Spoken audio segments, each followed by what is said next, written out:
Hi friends, ఈరోజు శ్రీమద్ భగవద్గీత 6వ అధ్యాయం ఆత్మ సంయమ యోగ సారాంశాన్ని చెప్పుకుందాము.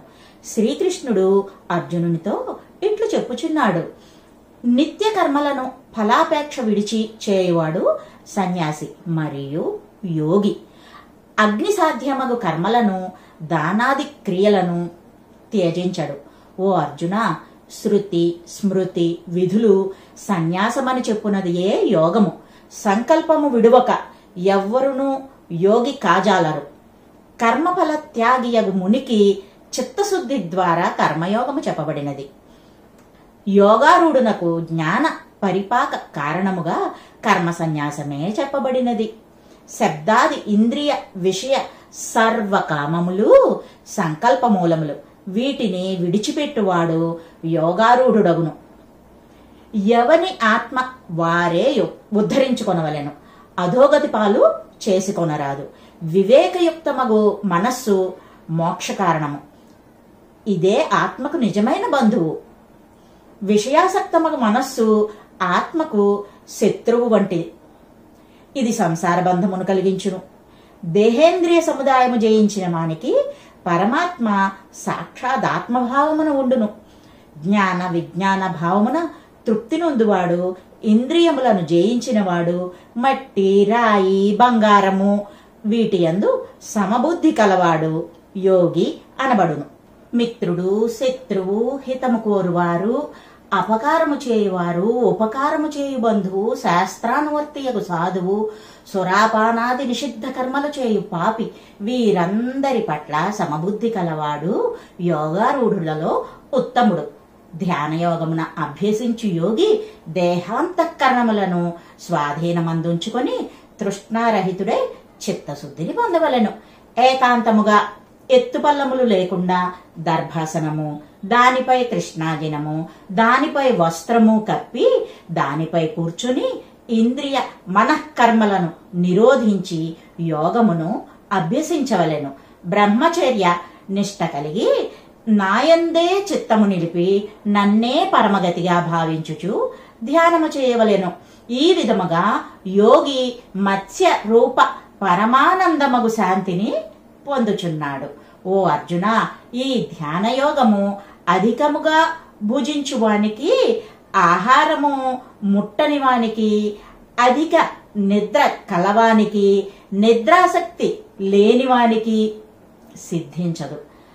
అన్ని విషయములందు మితము గలవానికి ఈ ధ్యానయోగము జనన మరణ సంసార దుఃఖమును పోగొట్టుచున్నది.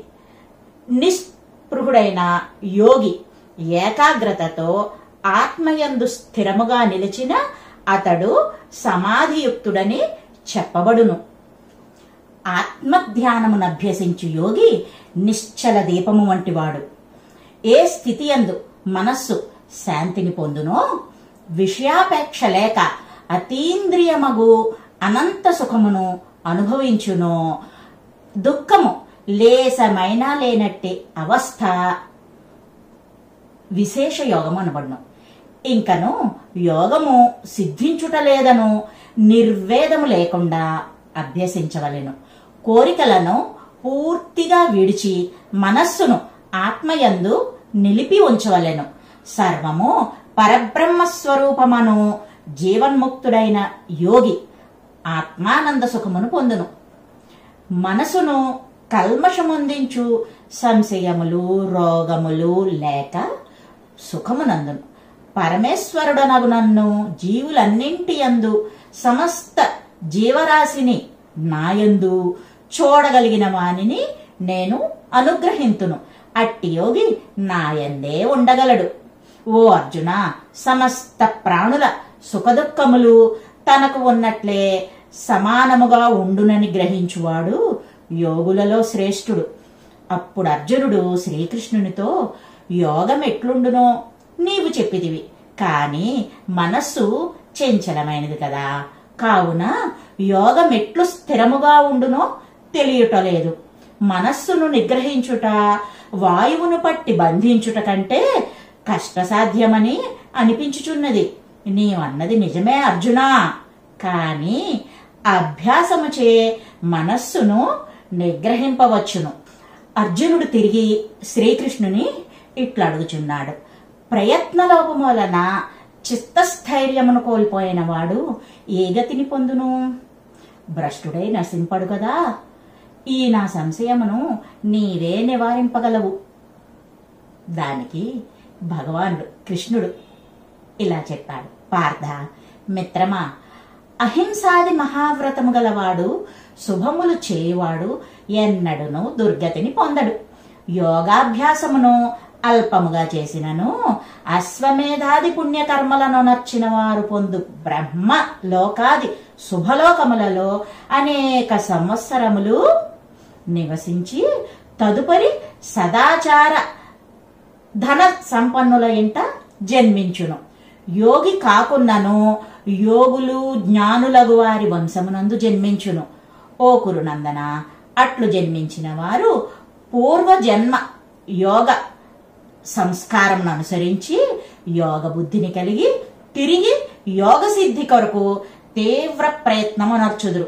అందువల్ల పాపములు నశించిన వాడే అనేక జన్మల సాధనా ఫలమున యోగి అయి మోక్షమును పొందును. తపఃపరాయణులు, శాస్త్రజ్ఞానము కలవారు, కర్మిష్ఠులు వీరందరికంటే ధ్యానయోగి శ్రేష్ఠుడు. కనుక ఓ అర్జున, నీవు తప్పక యోగివి కమ్ము. ఎవరు వాసుదేవుడనగు నాయందు మనసును నిలిపి సేవించు శ్రద్ధ కలిగియుండునో అతడు యోగుల కంటే శ్రేష్ఠుడు. నీవట్లు వసింపుము. ఇది శ్రీమద్ భగవద్గీత యందలి 6వ అధ్యాయ ఆత్మ సంయమన యోగ సారాంశము.